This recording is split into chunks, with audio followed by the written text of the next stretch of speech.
concertation. Merci. Merci Olivier Falorni.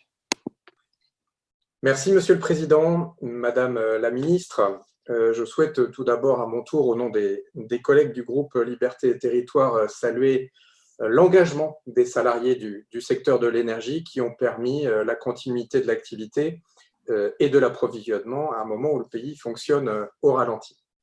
Alors cette audition intervient, ça a été dit, quelques jours après la publication par décret de la nouvelle programmation pluriannuelle de l'énergie pour les périodes 2019-2023 et 2024-2028, et puis par ailleurs de la stratégie nationale bas carbone.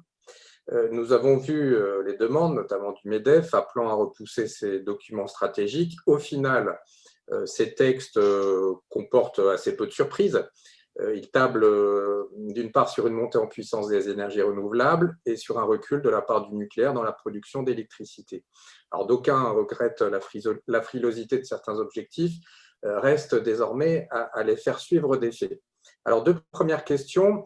La première, c'est que, alors que la baisse du cours, le cours des énergies fossiles induit une hausse relative du coût des projets d'énergie renouvelable, est-ce que vous pouvez nous présenter vos pistes de réflexion sur la place de la transition écologique dans le plan de relance économique prévu en octobre? Et puis, le ministre du Logement a indiqué travailler à un plan de relance de la construction et de la rénovation. Quelles sont les pistes quant à l'amélioration de la performance énergétique et quels sont notamment ces volets sociaux?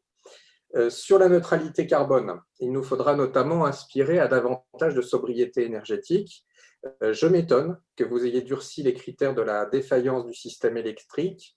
N'y a-t-il pas un risque que le respect de ce nouveau critère impose un parc de production plus important et limite les possibilités de la fermeture de centrales?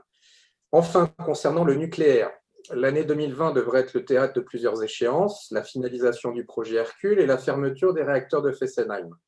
Alors, ces échéances seront-elles maintenues? Le projet Hercule va-t-il évoluer suite à la crise? Et en outre, la crise du Covid-19 a mis en exergue les limites du mécanisme d'accès régulé à l'électricité nucléaire historique. Alors qu'il représente habituellement un manque à gagner important pour EDF, il constitue pendant cette crise un poids pour les finances des producteurs alternatifs. Donc, mes dernières questions seront celles-ci. Quand sa réforme sera-t-elle présentée et l'option d'un corridor de prix retient-elle toujours votre attention? Je vous remercie.